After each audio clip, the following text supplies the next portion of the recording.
Welcome, and thank you for joining us live right here for the presentation of the newest research results of the Research Association of the Future Meeting Space, which we have conducted together with the German Convention Bureau and the Fraunhofer Institute. I would like to extend a very warm welcome to Dr. Stefan Rief, who is the project leader, the project manager at the Fraunhofer Institute. I'm very happy to welcome you here today, live with me. Thank you very much, Matthias. Thank you very much for the invitation. I'm very happy to be able to present our work and the research results after this whole year, together with the colleagues. We have prepared a lot of content for you, and I'm really curious to hear about the presentation from the audience. Very much looking forward to this. That sounds lovely. Now it's also up to you, dear viewers. We would also like to invite you to, at this very beginning of the presentation, to join us in a survey. In order to do so, please pick up your smartphone, or you open up a different browser instance in order to open Slido. Once you've opened the app, or once you've opened the browser, once you've opened Slido, you can enter the hashtag FM21, FMS21, and you'll be part of today's event and you'll be able to interact with us. At this point, I should also mention that anybody who has questions or ideas at any time, feel free to mention them in the chat, because our online partners are present there. They'll be happy to receive your questions, and we're going to answer them, hopefully. So if you could please introduce, once you've opened the Slido app, if you could just respond to the question. If you had a time machine, if you had the famous DeLorean of Back to the Future, which year would you enter? Which year would you like to travel back to? Would you rather travel towards the past, to a place where we come from, or would you rather travel towards the future to find out what the future is going to look like? Please go ahead and just enter your favorite year. Stefan, what year would you travel to if you could travel towards the future or towards the past? Well, if I had a time machine, I think, in fact, I would travel back into the past as far as I could. I think you offered the 1800s. I mean, I lived through the 90s. They were fun. They were great. They were different, weren't they? But I would have loved to see the 1930s. Because we could maybe even intervene, so that would be quite interesting. So that's what we're getting. So I'd really like to know what things used to be like back in the past. Well, the viewers, the participants, they're giving us very varied opinions. We have some people who would like to travel through time into the past to the 1960s, which was, a great era. The 70s as well. That's when I grew up. That was also a great time. The 1920s also. They've been mentioned quite a lot. But also a future outlook, 2030, which is not that far ahead. There are many strategies which are implemented or published by companies and by governments nowadays. They're kind of focusing on the year 2030, 2050, 2100 as well, 2300. So everybody's represented in a way. And we're just going to stick to the Greek philosopher Pericles, who said, it doesn't matter, you don't have to predict the future, but it rather depends, what you have to depend on is being prepared for the future. And that's the base which we have here, the base that we're working on at Future Meeting Space, which is why we initiated it. What's expecting you today? Just to give you a quick overview over the agenda. Just going to look back as well to the beginnings, to the early beginnings of the research phase of this year. What was kind of the research interest that we had? And the colleagues of Stefan Rief, Tilman Naujoks, Katharina Dines, they're going to present the research process and that phase, which we're then going to discuss with other research partners who are going to be present here in the studio, and some of them are going to join us remotely. But before we get to it, before we get to the very topic, all of us, we started at a time which was right in the middle of the pandemic. And within the context of the pandemic, all of us learned, and we all realized that events are more important than ever before. We use them as a platform for societal, for political, scientific processes and impulses. They are platforms that get people to join, to understand complex issues and to work on them. However, when societies change, the way that we communicate, the way we interact, and the way we collaborate within this context, when this changes within the pandemic, of course, the way that we meet and the way we have events, that also changes. We have analogous formats, we have hybrid formats, and we have purely virtual formats, such as the one that we're seeing today. Stefan, when we got started with this research phase a year ago, we always start during autumn of the previous year. We think about what we want to research in the coming year. So we started in January of this year, right in the middle of the pandemic. So we started this research phase. So from your point of view, at the time, what was the objective? What were we working towards in our research? What was the starting point? What was our motivation, so to speak? Well, Matthias, if I think back to what the situation was like a year ago, we had the first experiences in the virtual space, and in the industry, we were wondering, how is this going to change? What are going to be the permanent changes? This virtuality, this whole new world, what are we getting into? And when you thought about it, we realized that it's kind of hard to get a grip on all of this. It's very hard to grasp. There are so many influence fields, like how does mobility change? How does the work environment change? Working from home, remote work, sustainability, of course, was also not a new topic, but it really came to the forefront. We looked into new technologies, and we realized that it's not that easy to get all of that together. So we have many different fields that were researched. And then within the scenario of the management process, the idea was to really join and to really interlink all of those factors. And that is what the colleagues are going to present. That was the idea. We found that a one-dimensional approach wouldn't cut it, so we really had to take into account everything, a more holistic view.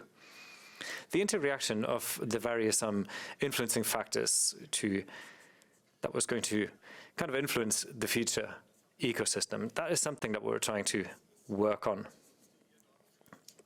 So you used the scenario process, didn't you? If we look at the theses, that's one thing that I personally think is very interesting in the whole research phase. Together with the partners, we would then define a research question that we would try to approach. And for that, we would come up with different theses, which we are going to challenge in this context, don't get me wrong. But I would be interested in hearing what were those 4 theses? How do we elaborate them, and what are they? I would love to. A year ago, we came up with 4 main theses that we focused on in the research phase. One of them was that every participation in an event is always based on a conscious new decision for or against it. That is quite simple, it's quite straightforward. But if you look at all of the participants, and I think that this is something that we've seen, if you think about what way is worth going down, what path should I take? Should I participate virtually? Should I be there in person? How do we interact with one another? So it became very clear that this is an important thesis that we wanted to look into. And at the same time, we were quite sure that the percentage of hybrid events is going to increase, which means probably most events in the future are going to have some sort of hybrid part to it, really. And at the end of the day, if you think about it, being here in person, when you change spaces, the spaces themselves change, the methods change, and the competencies, the skills that you need, they also change. That would be the second thesis. The third one was that a part of the events that we would participate in are going to move towards virtual spaces permanently. Are they still an event? what does that mean? How does that influence the other events that we're going to have? And the fourth thesis was about how this was going to look like. We looked at the interface of interactivity, hybridity.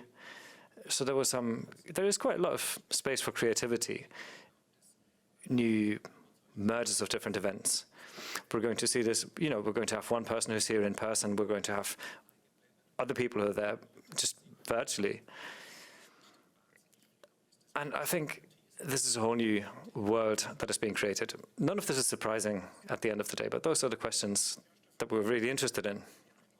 Thank you very much, Stefan, for this explanation and for explaining the theses that were the base of our research phase and that are still the face of the research phase. And before we really look at the results extensively at this point, I'm going to say thank you to all of the research partners with whose help and with whose support this research phase even became possible. For the past 6 years, in 2015, we started working together with the Fraunhofer Institute, together with the Innovation Network. We initiated the network in order to anticipate how the event world is going to change in the future and how it's going to develop. And thanks to you as well, Stefan, to you and to your team for this very open and very professional collaboration, which is going to help us and which is going to help and support the entire industry to make it even through this new situation that we're not familiar with. The research phase in this year was supported very much by the company All Seated, which as a virtual platform provider also gave us a virtual perspective. It was the Bayern marketing company, Deutsche Bahn, as well. Without mobility, it's very hard to join events. The Deutsche Hospitality supported us, as well as Encore, which is a technology provider. Many know them as KFP, which is one of the first movers that supported the project starting from 2015. We have the European Association of Congress Centers, which encompasses many companies in Germany. They've been with us from the very beginning, as well as the cities of Jena, Köln, and Nuremberg, who with their respective associations would support our network. We have the Radisson Hotel Group, which is a very innovative hotel group. They also joined this network. They helped create it, as well as the Association of the Seven Cities, which are the 7 biggest cities in Germany, who decided to engage in this sort of exchange to create a new impulse. And this overall innovation network, the city of Münster, who are also planning a whole neighborhood for innovation and for meetings and events. We were there on site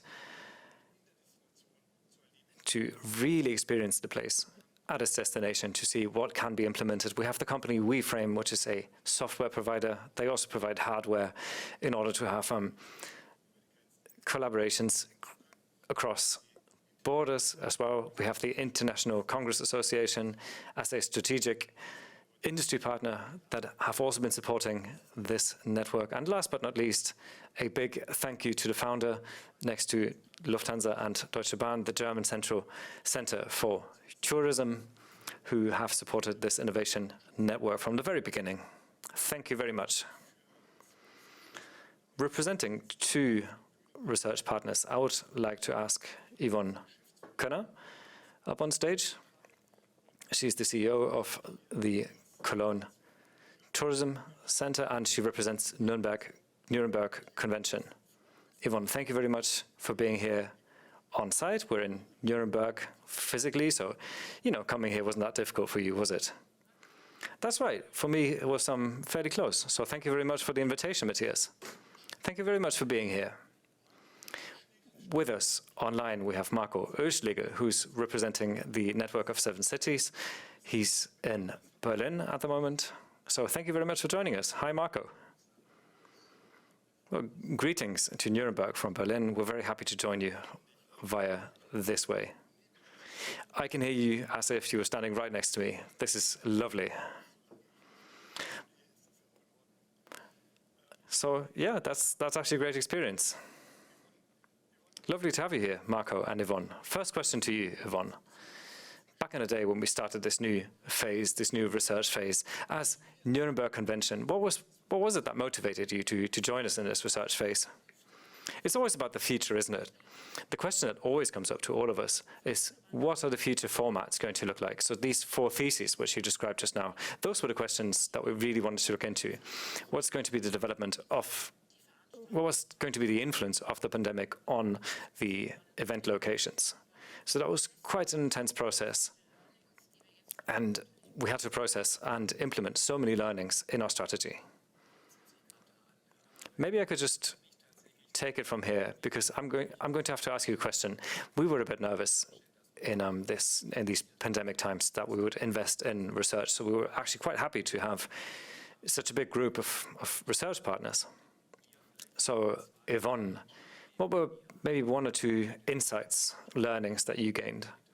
Because you've been with us from the very beginning. What is your main takeaway? Well, one thing that we take away is one fits all just doesn't work. We need individual solutions.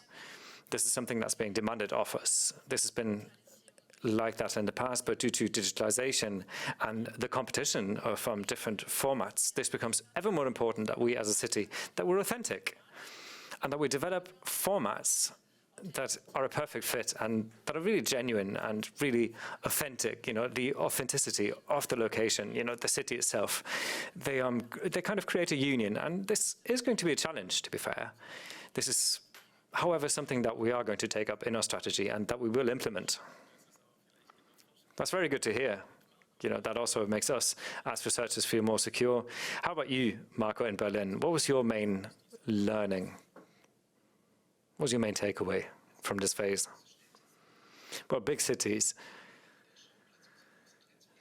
they're always a place where you can observe major trends and where they develop.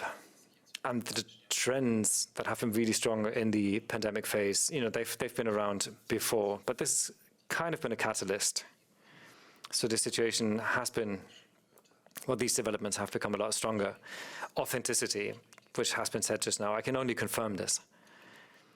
The development of the city as a stage, you know, becomes ever more important. The city, not just as a place where you would have event locations, but the city itself being a reason to have an event, particularly in that place. So one major role would be the DNA of a city. How does that translate in your network, but also especially in the big cities? How does that translate to event formats?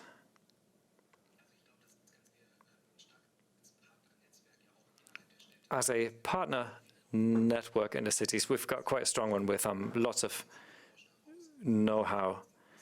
So something that we took away from the research was an advantage in terms of knowledge for us and for our partners. Knowledge that we could also pass on to our partners, really. So we actually tapped into the already existing know-how, but you know, being able to implement it more effectively to create new offerings, really. So this way we could then provide and offer what our customers are looking for. This is something that we're doing within the context of the 7 cities, Hamburg, Berlin, Frankfurt, Düsseldorf, Stuttgart, München. We meet regularly, and in the next year, certainly, we are also going to speak about this. Thank you very much, Marco, to Berlin.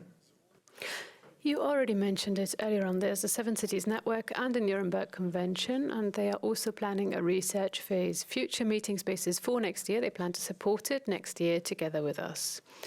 And they want to also research a further topic. However, that is something we want to reveal at the very end of this session. Now, before we jump into this year's results and research results, I have a final question to both of you.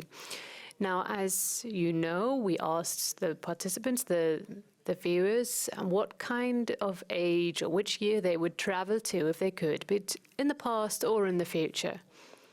And this is a question I would also like to ask you, dear Yvonne. If you had a time machine, which year would you travel to and why?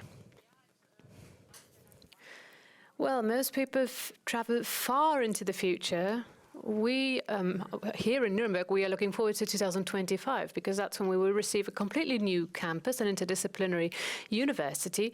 And I have high expectations. I expect that to provide a lot of momentum for Nuremberg as a city. That's why I won't travel very far in time, but just to the year 2025. So that's very interesting. Platforms, yes, that is a campus too. Events, a campus without events is unimaginable, in fact.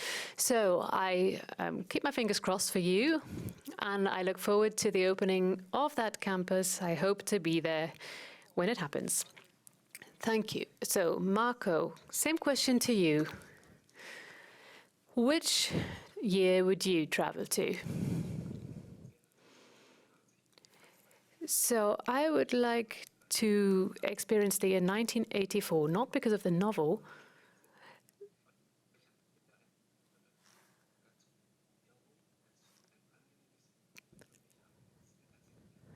but I think it is a very interesting decade, and I think it's always good to be able to verify facts and to see whether the things we imagined at the time didn't actually turn out the way we thought they would. So I think it could be interesting to verify, and it could be interesting to see whether 1984 was really that exciting a year. Thank you, Marco.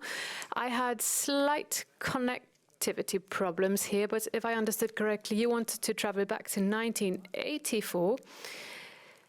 I was there, actually. I experienced that year. I can report back to you that it wasn't all that bad. Thank you, Marco and Yvonne.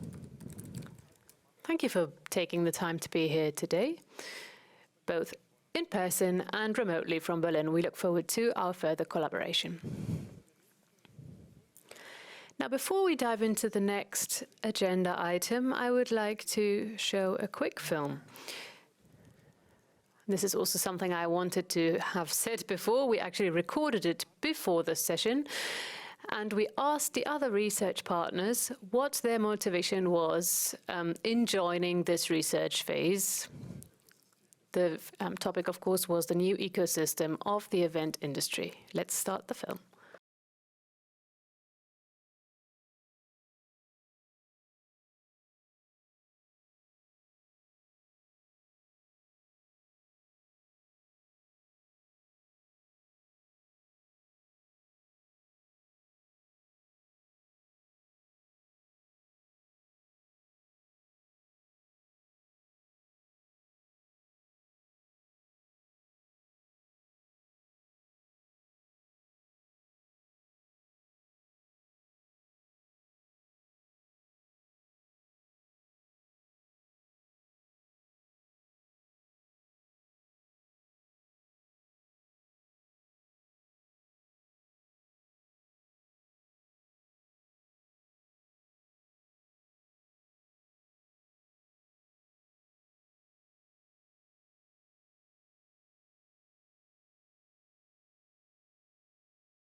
You heard it. Collaboration, cooperation, co-creation. Those are the key words that brought us together. No one can face the challenges of our times alone. And that's why it's so important to create this network. And the results achieved by this network is something that we are very happy to share with you all, because we believe that this shared knowledge will strengthen the location further and help it advance. Now let's get to the core of today's event. Let us look at the results of the fourth phase of research of the Innovation Network Future Meeting Spaces. Let me welcome on stage Katharina Dienes and Tilman Naujux from the team at Fraunhofer. Hello to you both. Hello. It's wonderful to have you here with us in person. We are going to introduce, or you are going to introduce, the process that you followed in order to elaborate the results that you reached. And I think in times like these, it is very important to have evidence-based foundations that help us navigate the new now. These are times in which we really need to rely on facts and information that we can trust and that forms a solid foundation for further research. So you are now going to present your research process. And this is the research process that led to the key factors, influencing factors that helped you elaborate the various scenarios. And then you also developed 3 scenarios that you will be presenting afterwards. So the floor is yours. Thank you, Matthias, for this wonderful introduction. We're delighted to be here today, and we are delighted to present the research results and the process that forms the backdrop of our research. It's a wonderful event for us, a great experience. It's something that we don't experience every day, and we're very happy to be here.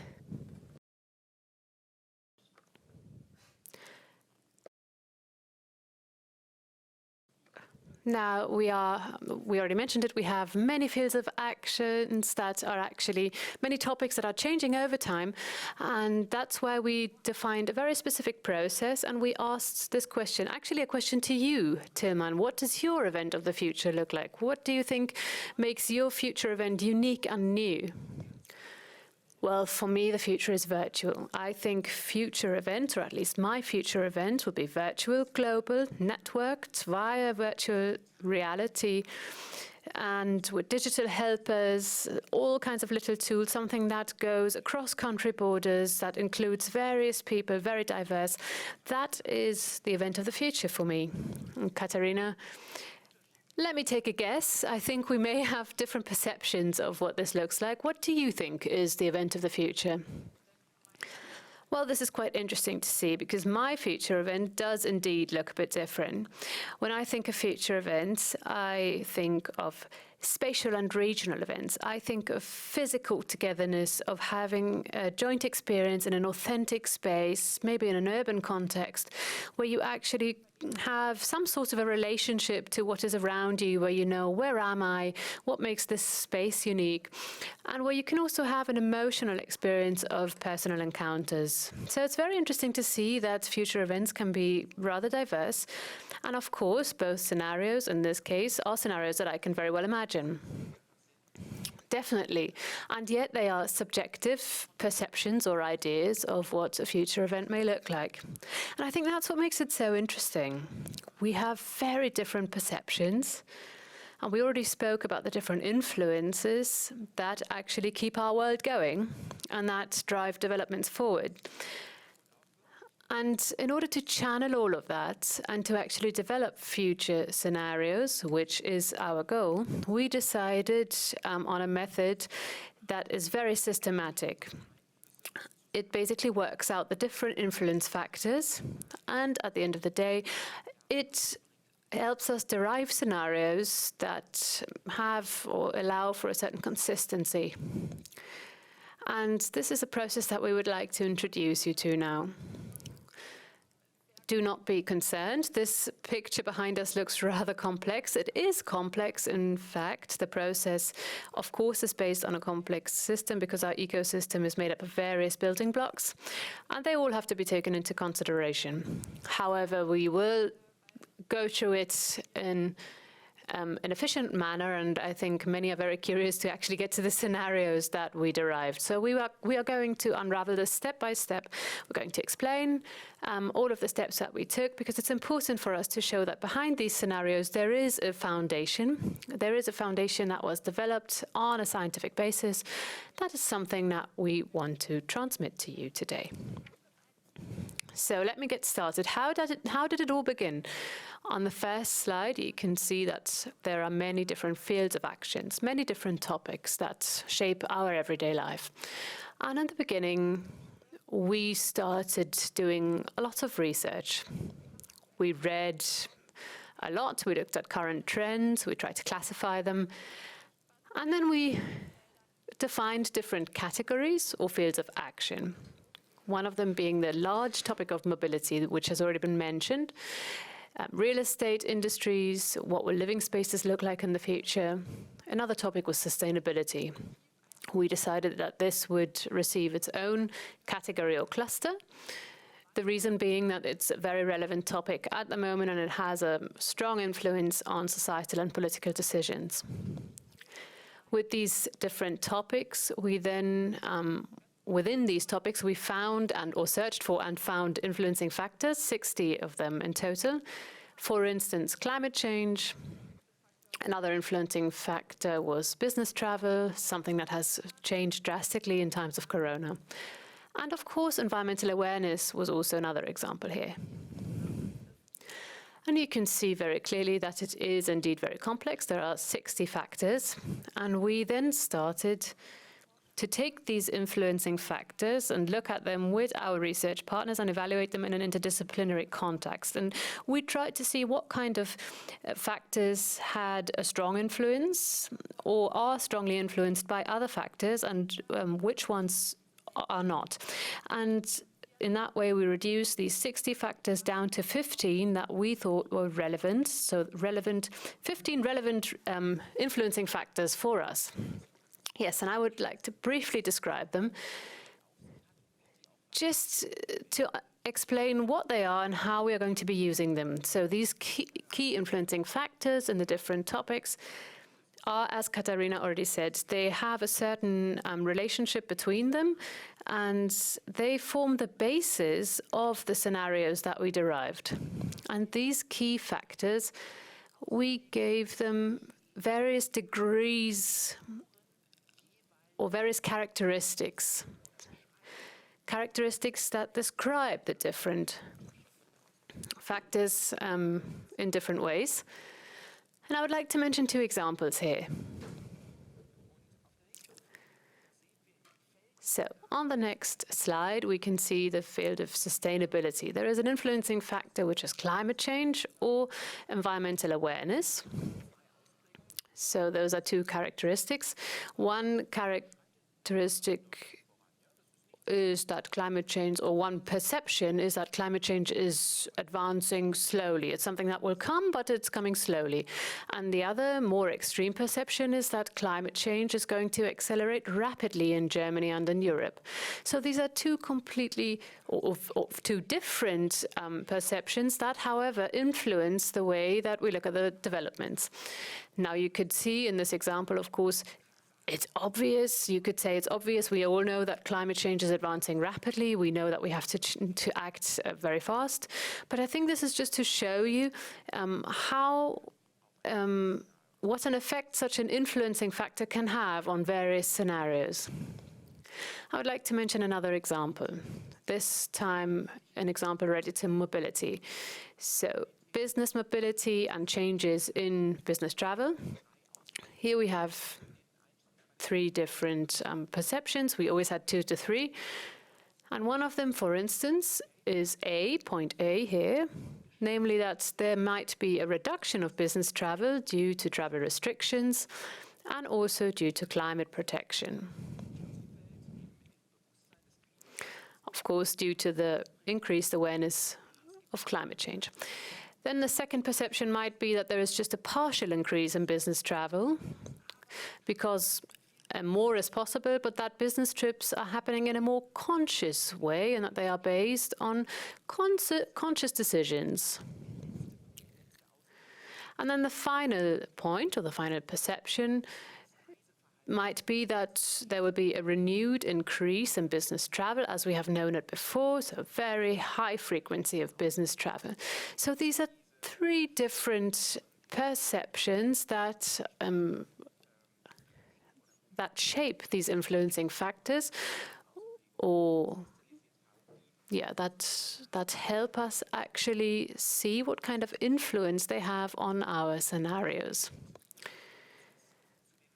Now, in the next step, with regard to the raw scenarios as we know them, we will hear what Katarina has to say. So yes, thank you very much. It's interesting to see how these factors developed and also see the different interpretations or perceptions. And you can actually imagine the process now and understand how complex it can all get. So depending on the interpretation that you choose, you actually cannot then manually derive a scenario, but you need technical support, you need softwares that allow you to insert all of the different perceptions or interpretations, and the software will then understand or decide which ones are consistent and lead to a solid scenario, or which ones are in slight conflict with each other. For instance, saying that climate change is accelerating rapidly in Europe and Germany, and saying that environmental awareness is decreasing in society, those would be two perceptions that actually exclude each other mutually, and so we couldn't actually integrate them in the same scenario. So the program that we use, the software, led us to 5 raw scenarios. One is diverse and flexible. The next one is my personal happiness. Then there's green and aware, there's safety first, and there's tried and trusted. And this is very raw, so to speak, and we then puzzled these things together to 5 scenarios. And in this process, we realized that 2 of these raw scenarios actually only differed in very, very slight ways. One was my personal happiness, and one was diverse and flexible. Especially with regard to my personal happiness, there was the culture of individuality, of self-realization in society. But as I said, we saw strong parallels between diverse and flexible, and that's why we merged them into one scenario. And we did the same with the scenarios safety first and tried and trusted. Safety first had a focal point on our need for safety and security, which is changing in the course of the corona pandemic. However, with regard to tried and trusted, in that scenario, it was already covered, and so we merged them into one trend scenario.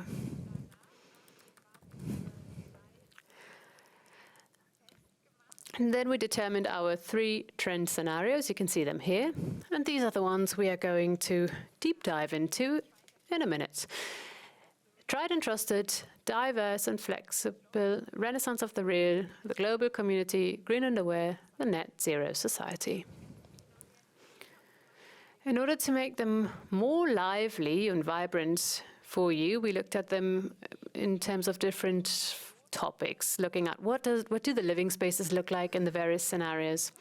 Then we looked at the possible societal and political factors that influence these scenarios. And then we looked at offices and work environments, because that, of course, is also an aspect that strongly influences the event landscape in the future. So these scenarios were developed. It all started with influencing factors. And we can see that on the next slide here. There's a funnel, and there are the raw scenarios that were inserted into the funnel. And the 3 scenarios that were developed, that were just presented, were derived from that, but the process didn't end there. We then started to look at whether each scenario was consistent within itself, whether it worked. But of course, every scenario cannot really stand alone, but we also need to look at the different partial aspects that might actually allow us to implement something in the future, and that's what's so exciting. And the exciting thing here is that besides looking at future potential, we also derived recommendations for action. That was our entire scenario process, and this is what we have been working on during this past year as part of this research phase. And I'm very excited to see what we will be looking at. Dear Tilman, dear Katharina, thank you very much for this presentation of your methodology in order to reach those results. And I think it's very important for the viewers to understand what the methodology and what the process was, well, the underlying process that's behind those results, because we want to transmit some profound building blocks. We want to provide them to you, which you can then use to develop a new narrative of what the future is going to look like. And we've learned that there are various options, various types of futures that might materialize, and we need to prepare for each and every one of them. So that doesn't mean that one particular scenario is going to be the one that's going to actually happen, but probably it's going to be a mixture, or there are going to be various mixtures of the scenarios that we're going to present to you. We're going to start with the first scenario. So the world in which we find ourselves is going to change, which you can see right now. We're going to start off with the first scenario being, we actually called it tried and trusted. And I think that says it all, doesn't it? So this will be the renaissance of the real. But before we get to the results, we're going to see a short clip that should give you an overview over the framework conditions of this scenario.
So this was the first scenario, tried and trusted, the renaissance of the real. I think the film, the clip, it really gave you a good overview over the lifestyle, the ideas underlying this scenario, how we're going to live together as a society, what the effects this is going to have on the office and working worlds of the future. So now the big question that remains is, what are the effects of this scenario on the event landscape? The first thing that we thought of, that we derived from this, is that the classic in-person event is going to become more important, that hybrid events and virtual events are going to be on the back burner because the analog event, the physical presence is the focus of all of this. But regarding events, things also change because they have to become more exclusive. There's going to be a sort of club mentality. So the participants are going to demand certain services, certain environments. They want to kind of get out of their everyday working lives. They want to experience something new. They want to make an emotional experience as well. Where could these events take place? We kind of look at an all-round, a multi-complex building, so to speak, where you could experience any kind of thing. You know, it would encompass a hotel. You could sleep there, you could stay there. There would be restaurants and other services. And you could also visit the events on site. Of course, this would be very comfortable for participants if, you know, everything is at one place. Regarding the formats, the classic head-on presentations would be a focus with, you know, transmitting a lot of information. Interactive formats would not be as important. And something else that we would add to all of this, which we've seen in the years prior to the COVID pandemic, you know, networking would be important over again. You know, to really take the time to network, that would be a focus for physical events. And I think it's especially that point, you know, networking, getting together.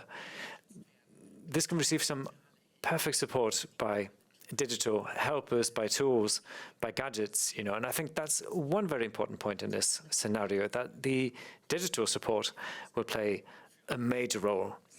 You know, that could support an experience, you know, to create emotions, to evoke them, or it could, you know, serve to enhance the perception of, you know, security that the participants would have in that sort of scenario by monitoring, surveillance, you know, controlling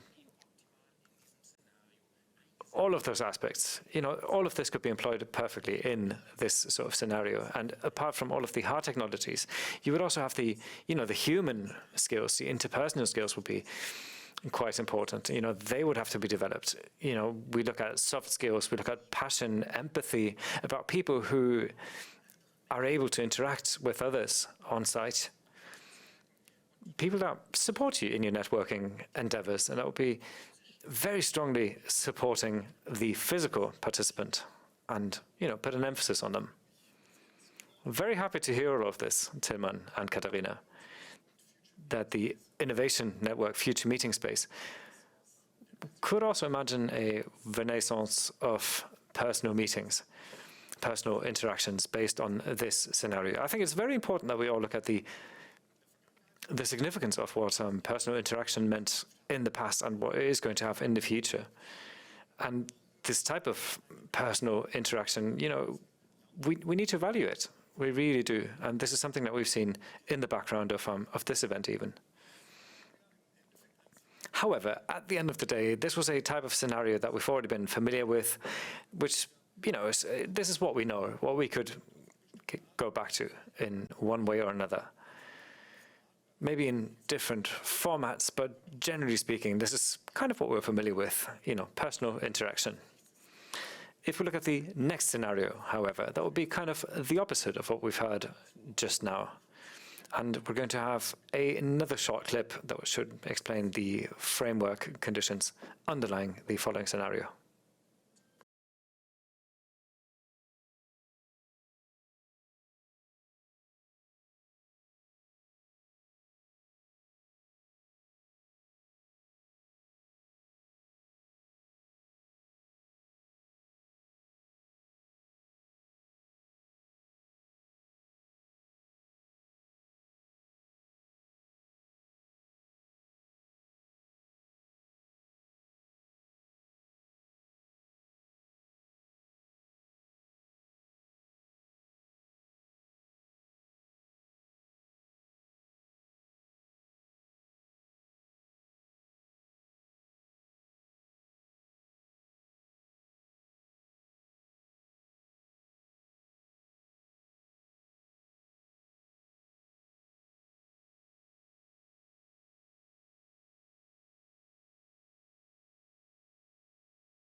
Our second scenario, diverse and flexible, the global community.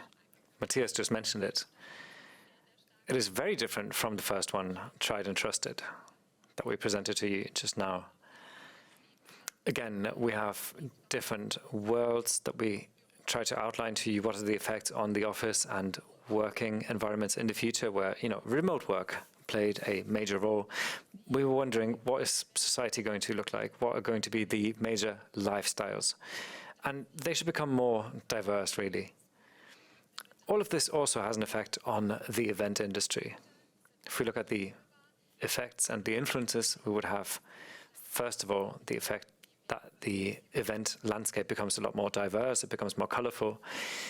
You can participate in events physically, in a smaller group on site, but you could also just join via the internet. You could invite speakers from all over the world without them having to actually travel to that location. So, there are more possibilities. And hybrid mixtures, they also develop. Something else that we see is that there are going to be events distributed to different locations. So you would have smaller groups that work together in creative processes, which would then be united again in one physical location. And those changes of the social interaction, this would also have a major effect on spaces, on physical spaces, on event locations. You wouldn't just have event centers, congress centers, but you would also have smaller spaces within an urban context, such as, functional symbioses, such as, say, a restaurant. You would have a cafe, a bistro, places that would be a restaurant at night, and during the day, this would be an event location. You might have the public space that could also be used temporarily. You would have pop-up spaces, you would have intermediate usages. So all of this gives way to new concepts that are being looked for and that are going to be implemented as well. New spaces would then obviously develop, and those different spaces, they would also compete very much. And within this scenario, it is quite important that the locations are authentic, that they have a certain connection to their environment, that they should be unique, that they should be special, that they would make you think, where actually are we? What is the historical, what is the cultural context that I'm finding myself in? And it should also react and interact with that cultural space and actually look for a relationship. And I think that's exactly what it's all about. This is about emotional experiences, to create authenticity and to integrate people, because people retain things permanently if they can identify with what they've experienced. This is how learning works. And that is what's really great about integrating people, because then they retain information a lot better. And this is something that is really central to this scenario, participating in an event from the very first moment, from A to Z. From the very beginning, before you even start the event, before it becomes a physical event, even just finding the topics, you should integrate people to give them a chance to actually have a say, to help them participate in that process.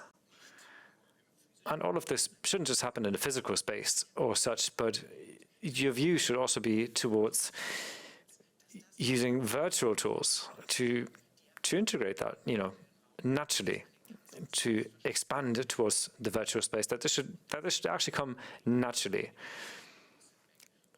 And this spans over the entire globe.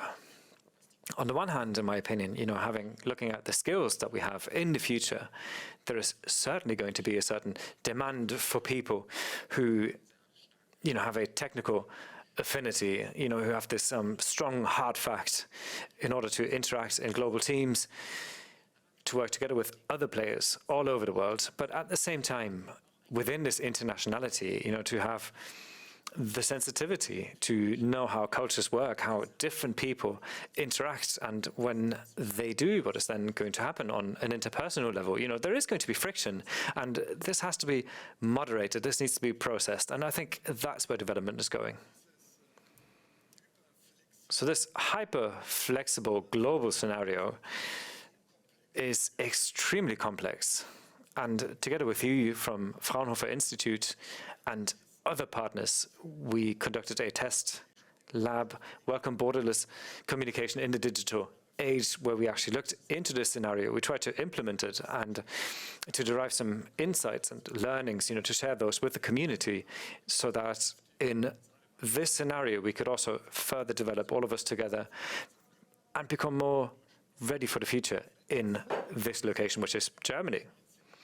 This last scenario that you're going to present to us is one that everybody's talking about, and rightly so.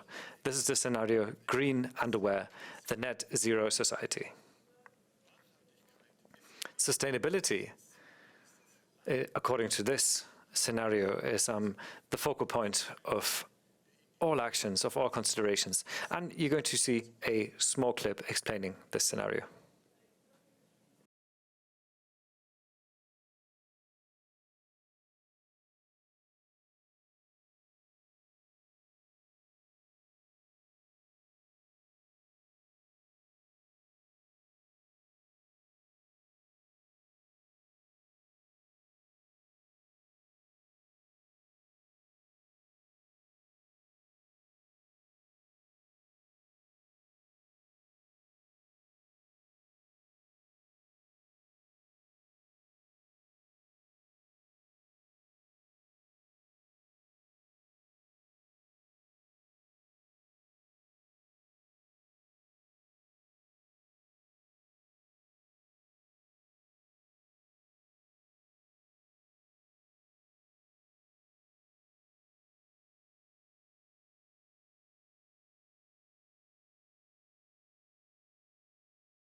Our last scenario, green and aware, the net zero society. This is what we just saw in the film. And I think it displayed quite clearly what the focal point is here, namely the big topic of sustainability. Environmental awareness increases in society and has a strong influence, both on societal interactions as well as on politics, political decision-making, and thereby it has an influence on the event industry of the future. Here too, sustainability is the focal point. The aim is to be resource efficient, to act in an environmentally conscious way, and to create new connections between people and their environment. And this also extends to the choice of location. Now, for one, it means that existing event locations are used, but on the other hand, it also means that completely new events are created in an urban context. For instance, in vacant retail spaces. This is something that's already a problem at the moment when it comes to the design of city centers.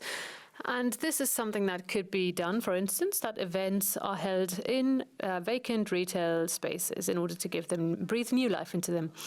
Now, avoiding vacant lots is also relevant when we talk about event halls. Here too, we need new implementation projects in order to understand how these spaces, these big spaces, can actually be used 24/7 in order to make efficient use of these spaces. And here too, we can think of various concepts.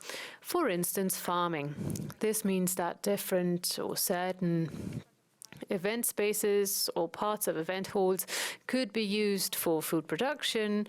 Fruit and vegetables could be cultivated here, regional products, in order to give these spaces a completely new type of use. This also plays into health awareness. We already saw this in the film earlier on. Health awareness is, of course, a central point.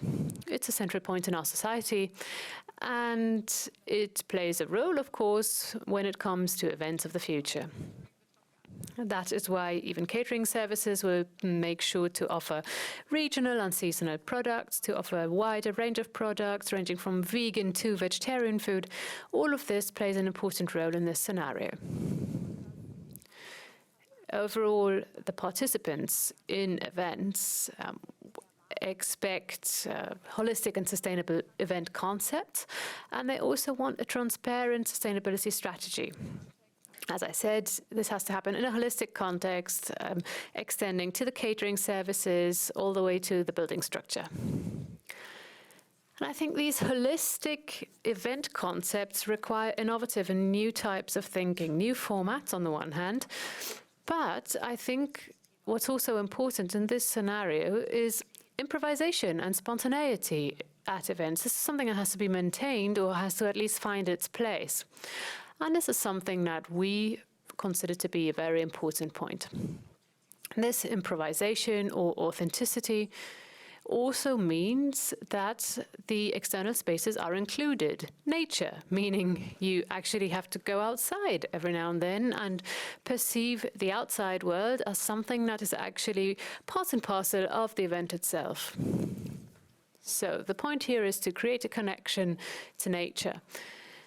Now, apart from nature, of course, it is also important to create a sense of well-being in interior spaces. So, for instance, cognitive spaces that are self-thinking, so to say, that monitor how participants are feeling. Are people too cold, too hot? Is it too dark? Is it too light, too bright? And spaces in which all of these factors can be controlled, thereby increasing the well-being of all participants. I think this is a very important point. It is certainly something that will play an important role in the future when it comes to combining sustainability and technology in some way. Now, green technology overall is something that stands in the foreground in this scenario. Of course, this always happens against the backdrop of energy efficiency. It has something to do with resource efficiency too. And it has something to do with economizing on resources, and I think that is something that's important in this scenario. It also requires new competencies. We need experts who actually are able to deal with this and who understand the relevant technologies, who know what the levers are for certain types of technology in order to ensure that they have the smallest possible impact on the environment. And I think these things can be complemented by sustainability managers, people who actually keep an overview of the entire holistic project and understand where it's heading. And lastly, I think we need to look at different training measures or the like in order to get everyone on board and in order to train ecological awareness. And this will, of course, help us to fulfill this scenario. Now, thank you to you both. Thank you for presenting this scenario.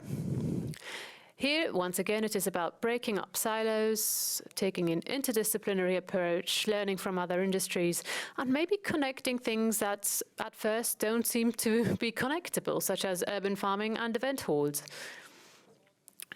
These are spaces that can actually supply participants locally, also supply local residents, and these are two different approaches that form a joint solution. So, thank you to you both. Thank you for this fruitful cooperation. Thank you also for these very complex processes that you have explained in a very understandable way. You can, of course, read up on it all in the research report. That will be available to all of the participants at the end.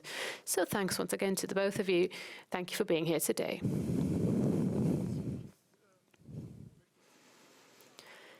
Now, dear participants, I would actually like to invite you to get involved. I would like to invite you to open Slido, grab your mobile, open the Slido app, or go to your browser, enter www.slido.de, and tell us what the scenario is that you would prefer to live in. What is the one that you would like to see? It's something I would be interested to know. As I said, it is not the case that we will live in one or the other scenario in the future, but it would just be interesting for me to understand what your preferred scenarios are. I can see first answers dropping in here already. The front runner is green and aware at the moment. It was, of course, also presented in very convincing ways by my co-panelists. Tried and trusted is a scenario that currently ranks third, and diverse and flexible ranks second. So there's quite a clear trend and preference to be discerned here. Frankly, I didn't expect the result to be this clear, but I think it's quite a good cross-check, even for our scenarios. Please do stay connected, keep participating, so that we can keep a good overview of things.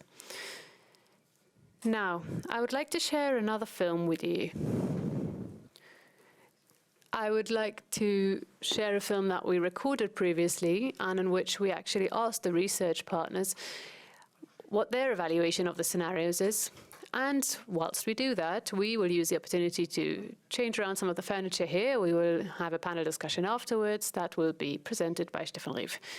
So please, let's get started with the film.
Thank you very much.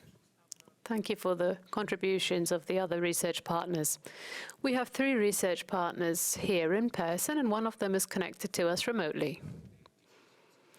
So I'm very happy to be able to host this discussion round with Dr. Jürgen Ammann from the Cologne Convention Bureau, Angela Kraut from Radisson Hotels, and Rainer König from Anker, known as KFP previously. And joining us remotely is Sabine Reise from All Seated. She, of course, connected to us by default because she represents the virtual aspect, representing All Seated. So, if you never thought about all of these options, and they might have been very impressive to you, these 3 different scenarios, I think once you've digested them, you can actually perceive lots of opportunities there, but they might be slightly frightening at first. It might be frightening to see all of these changes that we may be facing. And I was astonished to see how one scenario was quite a clear winner. I somewhat understand why that might be the case, but I would like to understand what your thoughts are. I'm sure you are not surprised by this. You've been working on this for a while. You know the results. You've shaped the process. And this means that you also had a chance to actually deal with it, look into it, and tackle one or the other aspect of it. And that's why I'm very interested to hear your opinion and understand what you're already doing. Let me get started with you, Rainer. Now, we had 3 scenarios. Would you have voted in the same way? What would have been your preferred scenario, or the one that you expect to see? Well, what's nice about scenarios is that none of them has to be an absolute or sole one, but there can be a mix of elements of all of them. So I think the first scenario, for instance, will come back quite strongly. I think people are yearning for personal contact, personal meetings. It's also something we're seeing here in this round. Of course, this is also an opportunity for locations. There's a chance here to produce unforgettable events, true spatial experiences, or spaces that actually contribute towards unforgettable experience. And then there are virtual and hybrid events. I think they will, of course, remain on the market because of the obvious advantages. For instance, from a marketing perspective, the reach, you have data gathering via the participants and so on, saving travel costs and all of that. So that will remain in the market. But I think this is also something that we try to do at Anker, at least. The challenge will be to have a fluid transition between these 2 formats. So creating spatial experiences on the one hand, but also virtual usability, virtual events or experiences that are good at the end of the day. And in the third scenario, well, I was actually quite surprised to see it win, but in a different way, because sustainability, especially in the event industry, is really up and coming. Now, we know that many companies are focusing on that more and more. Many agencies, many associations are really pushing this topic. At Anker, we recently renewed our EcoVadis certification, and we are actually also in the process of looking at our framework contracts with customers to really implement that. Because at the end of the day, we don't want to do greenwashing. We actually want to formulate KPIs that can be measured. I want to be able to say, look, this event has allowed us to save XYZ through whatever measure. So it's something that we want to make measurable. That would be the challenge in the future. So all 3 scenarios will be there. Of course, some things will change, some things will also stay, some things will come, and everyone has to find their role in this whole thing. Thank you, Rainer. So I'll be passing the floor to you, Angela. Now, of course, this means that we may be experiencing a completely new, diverse world. Now, when we talk about Radisson Hotels, I assume you're very happy to see guests coming in. How are your formats changing? what do events have to be like, and how are spaces changing? How are you reacting to this? Yeah, that's a very important topic, of course. The whole world is looking at that, and we're making efforts, on the one hand, of course, to protect our planet. That's a very important topic. But we're also very keen to meet in person, and that's also something we're witnessing. The events that we are seeing in our buildings or spaces, of course, happen against the green backdrop. So there are many charity events that are taking place instead of an opulent dinner, for instance. So the idea is to give something back. If we are meeting here, let's at least give something back. And then, of course, it's important to have flexibility also in big congress centers, because you have to be able to adjust to the customer's needs. And the last thing we did was the so-called Convertible Room, because what we saw is that every now and then you do need a space. The need arises very spontaneously sometimes. It's also something that Katharina mentioned at the beginning of the day. So flexibility is important here. So the Convertible Room, for instance, in Madrid at the Radisson Blu Hotel, is a room that normally is a hotel room, but it's a room that can be converted within a space of 15 to 20 minutes and be turned into a meeting room, meaning that all of the furniture has been installed accordingly. This is, of course, just a small aspect of it. There will still be large events in the future. And here, too, space is an important factor.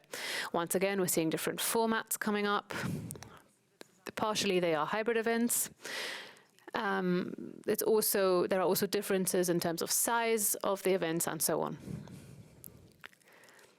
So the Convertible Room also follows up on something that Katharina said earlier on. We need to diversify our use. We cannot afford to just leave infrastructures vacant without using them. So I'm quite interested to see what things will be like. When we can travel again, I'd be interested to see this Convertible Room.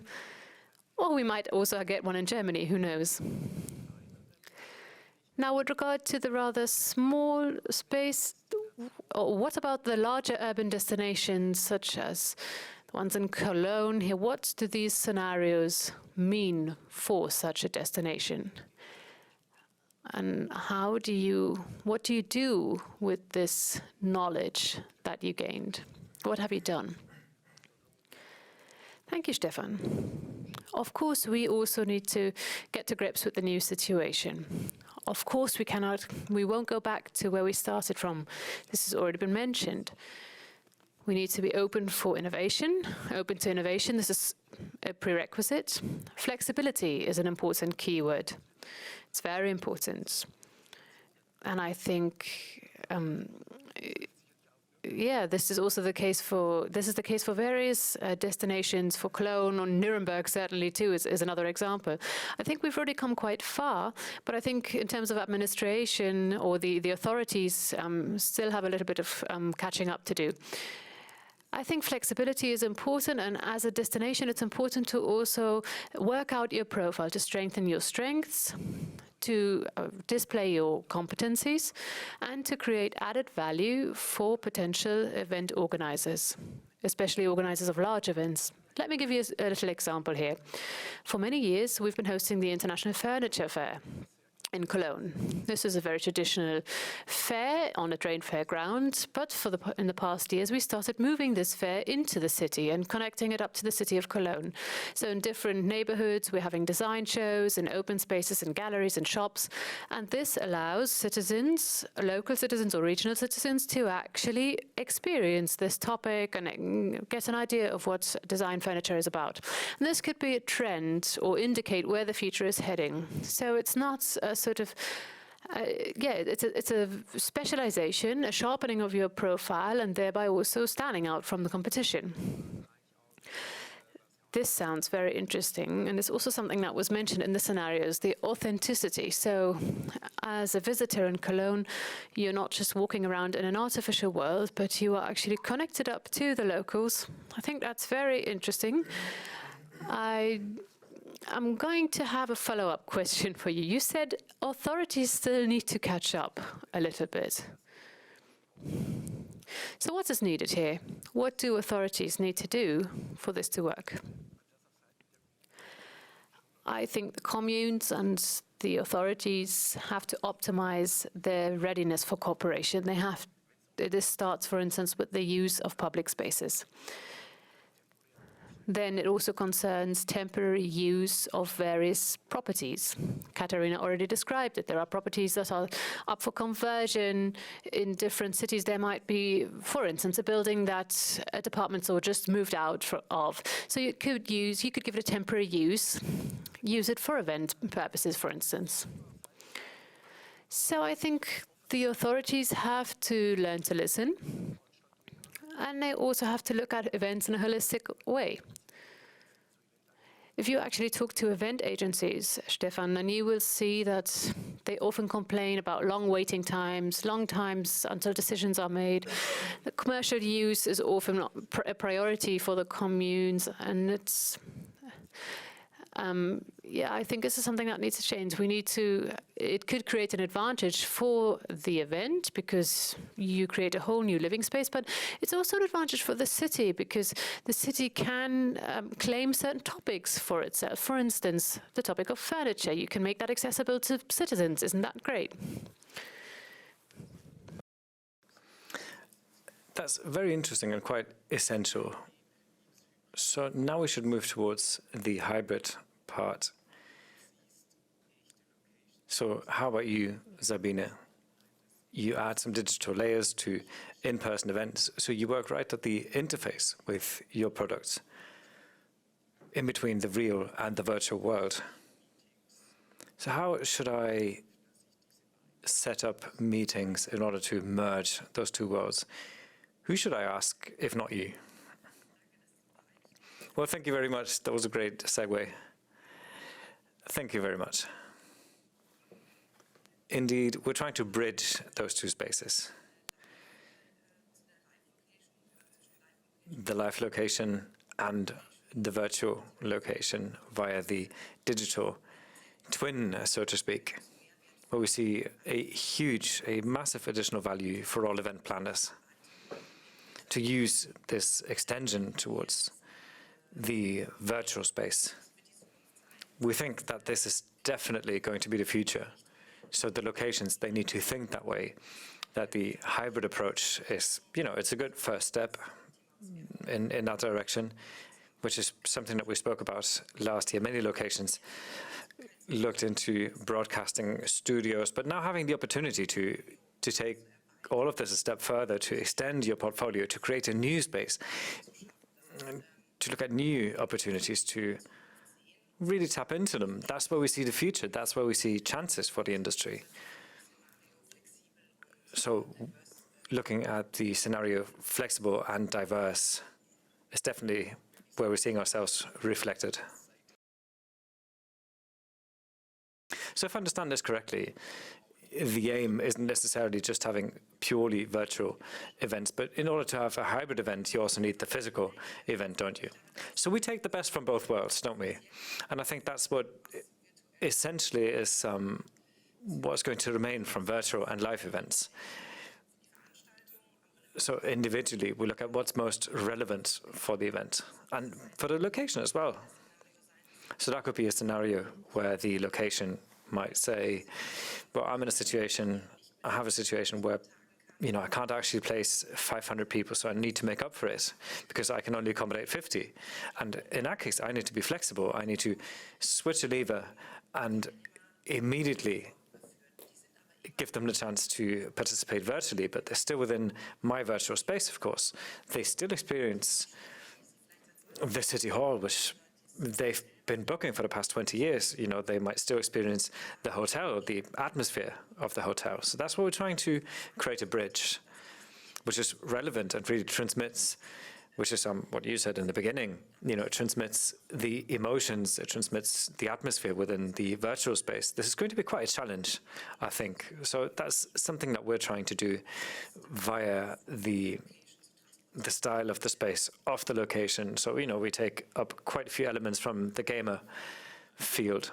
Thank you very much for that segue to Rainer König, because what I feel like, I've participated in various experiments, using an Oculus virtual reality headset. And in fact, I was quite surprised to enter worlds that sometimes were so much better than the real world, actually. So that was quite surprising. So what has to happen technologically and emotionally on site to not suddenly, because we can't just think that, we have video conferences which are 2D based, but, technology keeps developing. So what's your advice? What are you expecting?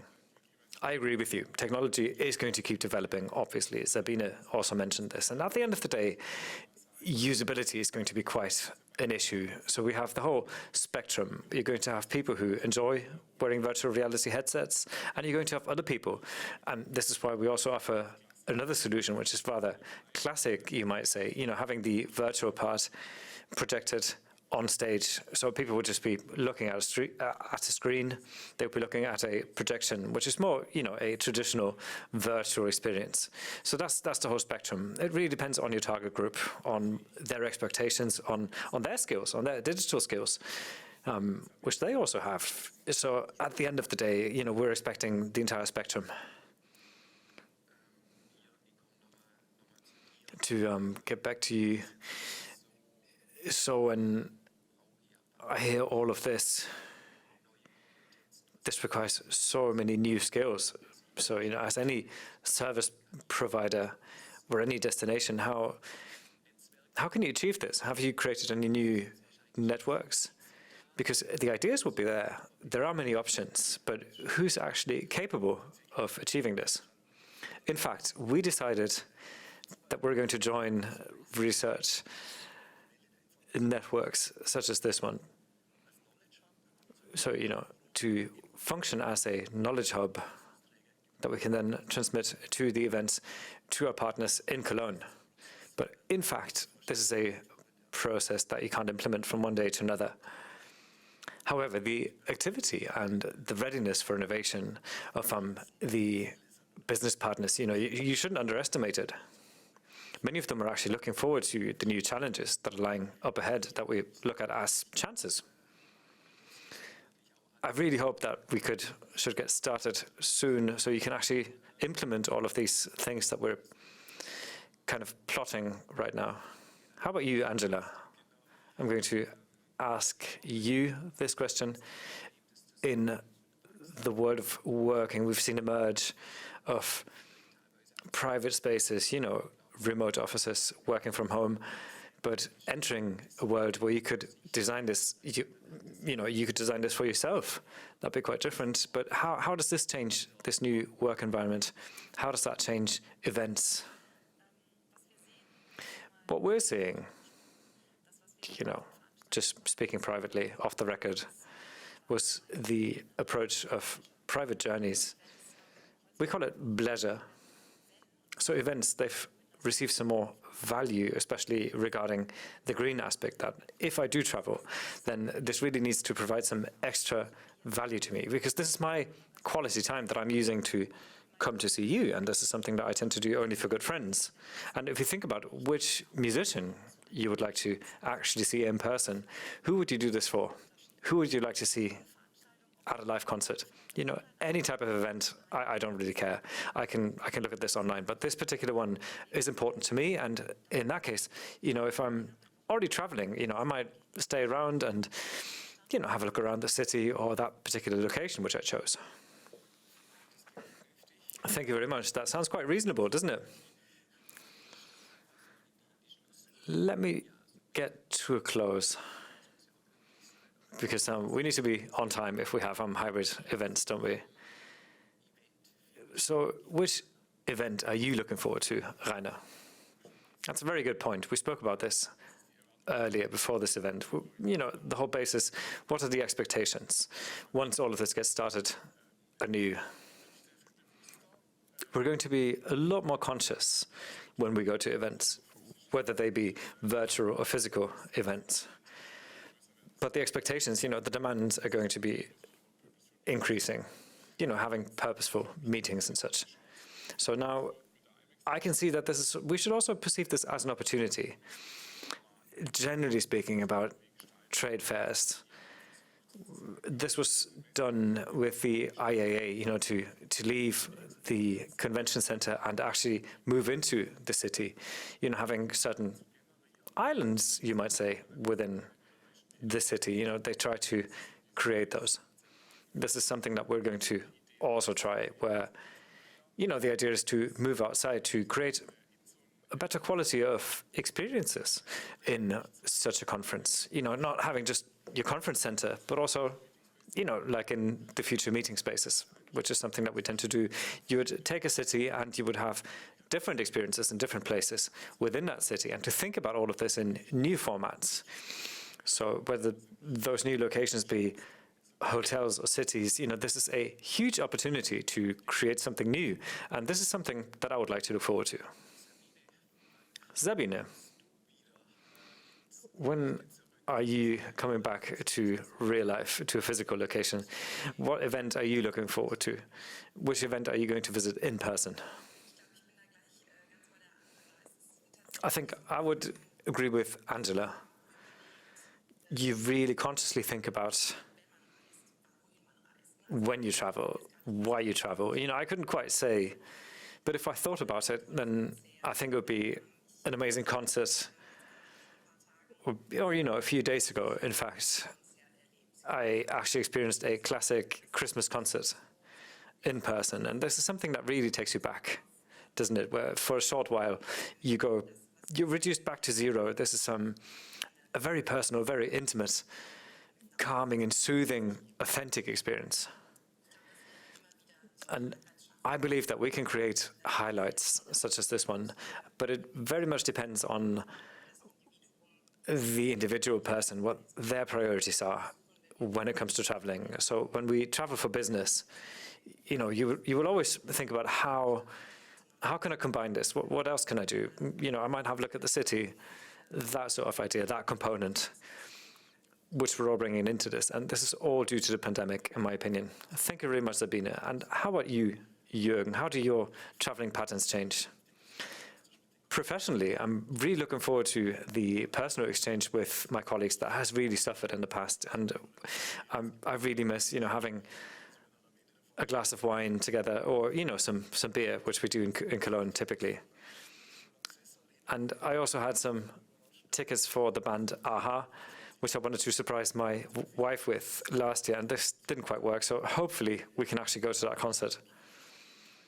Thanks to all of you, the three of you, the four of you, actually. I also need to practice this, to respect the interface between the virtual space and the physical space. I need to practice in any case. I thought this was extremely interesting, and I think it really goes to show that the research question that we asked last year has become clearer for you already, and what we've learned is that this remains interesting. And it becomes a lot more individual, and the most important thesis that we based our research on is that every event attendance is going to be a very conscious one. But we're almost entering the new phase of research, and Matthias told me off. Actually, he told me not to go into this, not to spoil anything. So thanks to the four of you. And now I would like to hear one research partner, Tamara Bernstein from Amsterdam, who joins us from ICA, who's only going to be here virtually and asynchronous as well. So we're going to have a short clip from her. Let's have a look. Tamara.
Thank you very much, Stefan, for presenting this panel discussion, and a special thank you to all of the research partners and the co-panelists, Angela, Rainer, Jürgen, and Sabine, who was there virtually. And another big thank you to Tamara Bernstein, who sent us a clip from Amsterdam.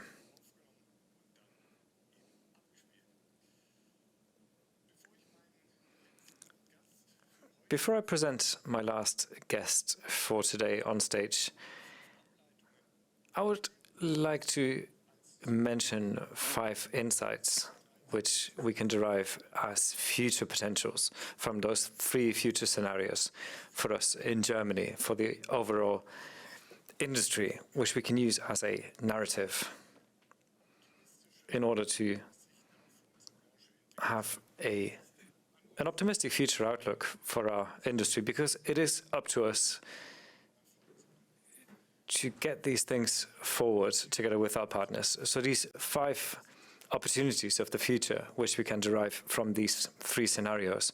First of all, and Katharina presented this to us in depth, that will be conquering new places. We have existing structures that need to be adapted, and it has to be adapted in some areas. We have new places that we can discover, that we can use for the execution of authentic events. We have the city space, we have urban spaces, the city itself, which has been mentioned in the panel discussion, as a platform, as a stage, really, for showing off certain topics and communities. And we shouldn't forget actual physical spaces, but also the interfaces towards the virtual spaces. They always have to be considered. Another important aspect and another big potential that needs to be tapped is within the authentic regionality concepts. So the competencies, the skills that need to be there in science and in economic players, companies that we can include and involve in an event in a location to boost the whole experience and to merge all of this together. All of this helps. All of this can be beneficial to people who find themselves in a more virtual world, to really get an authentic experience, which is a big chance for Germany as a location of events with many different cities, bigger ones and medium-sized ones. Another aspect is the pluralization of the user experience. All of us in this individualized society, all of us, we have our own personal needs that we have, demands that we have towards service providers and formats. They need to be served. People really want to be involved. They want to participate, and rightly so. They want to join the dialogue, and there's hardly any better instrument in order to foster dialogues than events. But you also need the chance to actually participate and to create these participation spaces and to plan smart events where we can involve participants, to make use of the digitalization and this whole amount of data that we have in order to create new formats and new outputs. And last but not least, all of us, we all, due to the framework conditions which we're finding, we need to work on our mindset. We need to reflect, we need to think, we need to work together with others, we need to collaborate in a cooperation. So, like the one we've done in this network, how can we actually prepare ourselves for the future? And for this, I also personally would like to see this. I would like us to be courageous, to also try new formats, to try new approaches, and to initiate new business models. There's the initiative of slow fashion, we have slow cities, we have slow food, which is a counter trend against speed, to focus on things and on topics. So why in the future, why shouldn't there be slow events where it's all about interacting with people, where, all of that speed is excluded, where we get together and really focus? We have to be courageous. We have to be courageous to accept gaps and shortcomings, and this way we will be able to tap market potentials in the future. Getting to my very last point, which is a point without which events could not take place as we know them, which is mobility. Without mobility, people will not be able to convert. They wouldn't be able to make it to an event. So we've learned that tried and trusted is still an important model. So the renaissance of personal interaction is something that requires mobility. And for this, I would also like to say hello to Jan-Wolf Barke, who has mobility as part of his DNA. He works for Deutsche Bahn. Happy to welcome you here in Nuremberg. Hello, Matthias. Thank you very much for having me here today. As Deutsche Bahn, we're very happy to be a partner in this research project when it comes to mobility, because this is an important future market for us. Now, we will, of course, have to adapt to the requirements in the market, and I think in that regard, it is a learning opportunity for us that we can seize together with the research partners. I know you also research other topics, you have your test labs, and so on and so forth. Now, what I would be very interested to know in this mobile world culture, it's a culture that's developing, emerging, and changing at the moment, and I want to understand what are the drivers in this future mobility concept from the viewpoint of Deutsche Bahn.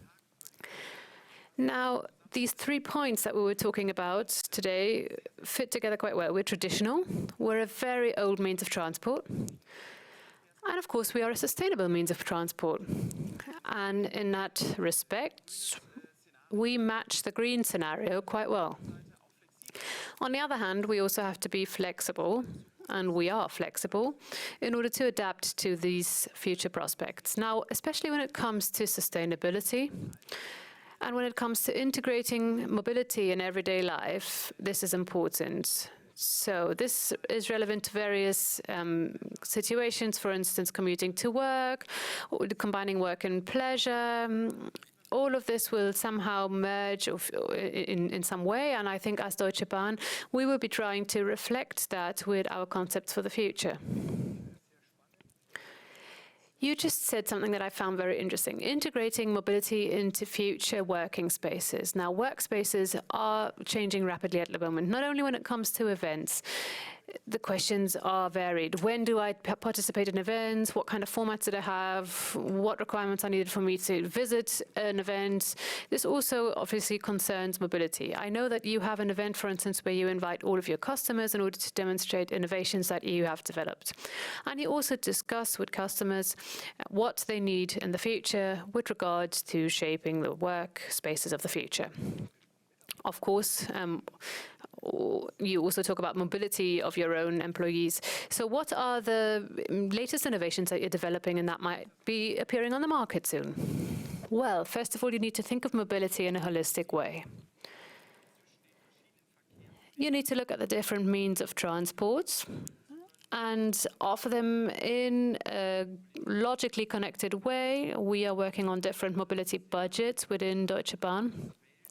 But we also have different scenarios where we look at the work environments and train travel and mobility services and try to connect all of them.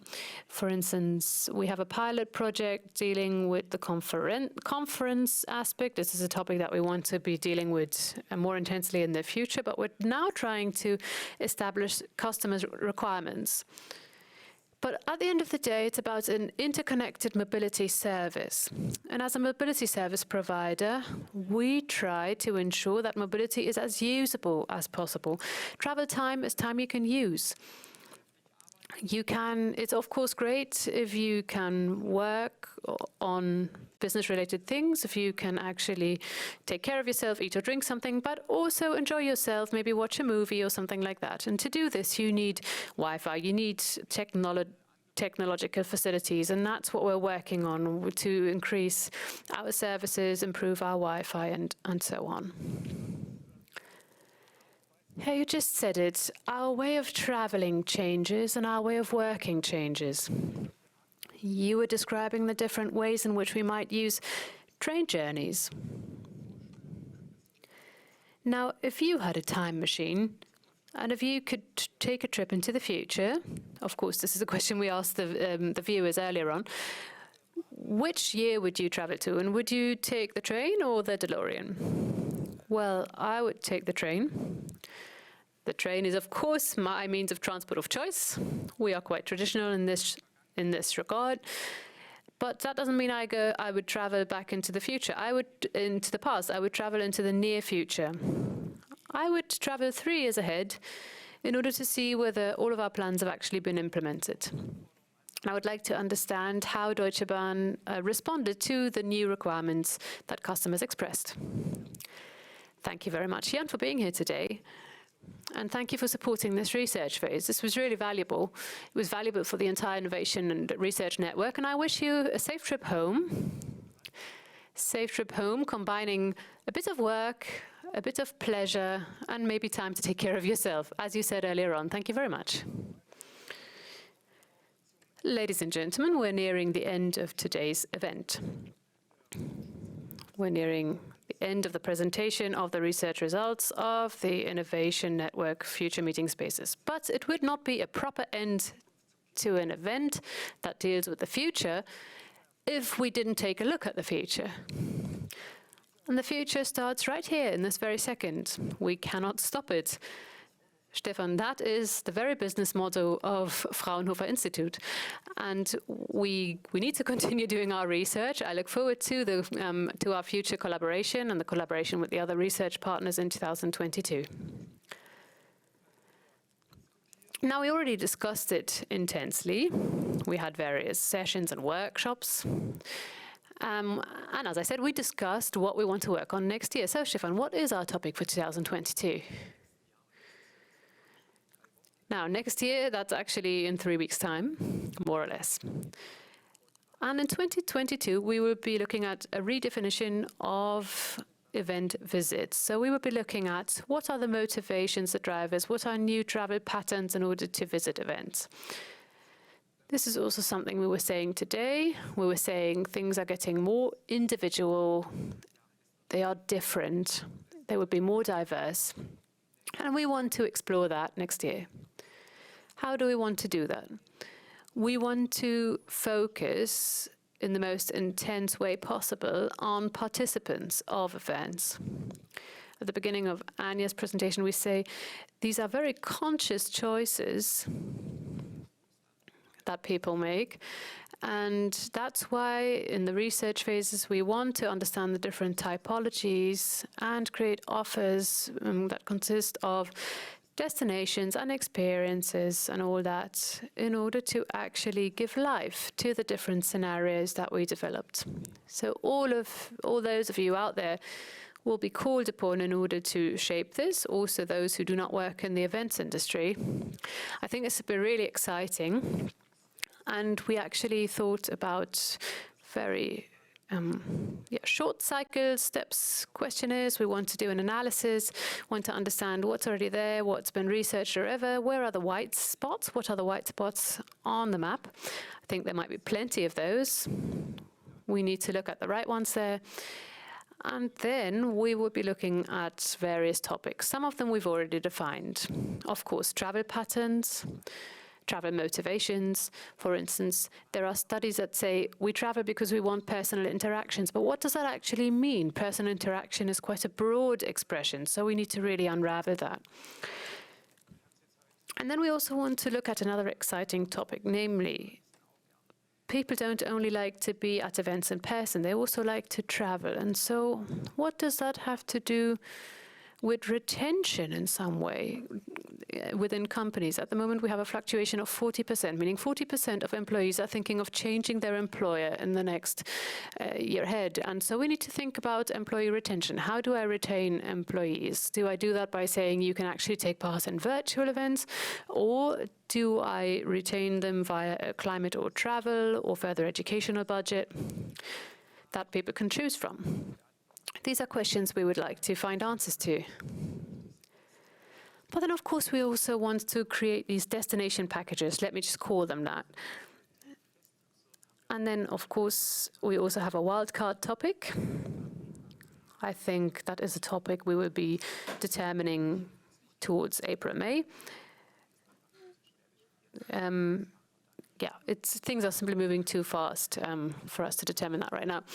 Anyway, Stefan, thank you very much for that. I am looking forward to this next research phase. Also, this idea of the wildcard that you just presented sounds very interesting. And it, of course, helps us to remain agile in our research process in order to be able to react to possible changes of the framework conditions and derive answers. Now, I call on you once again. You, maybe not right now, but in the next couple of days or during the holidays, we would like to invite you to join our innovation platform Response Room. And you can find, this is where we will be gathering all current studies that exist with regard to business events, business travel, and so on. So we would like to call on you to participate, to send us links, to insert studies that are publicly available, for us to have a broad and complete overview of all of the studies that are available in this context. We will be using that in order to identify white spots and blind spots, as Stefan Rief already said, and in order to research something that hasn't been researched yet, because of course we do not want to duplicate work, or we do not want to present a slightly different result. We actually want to research areas that haven't been researched yet,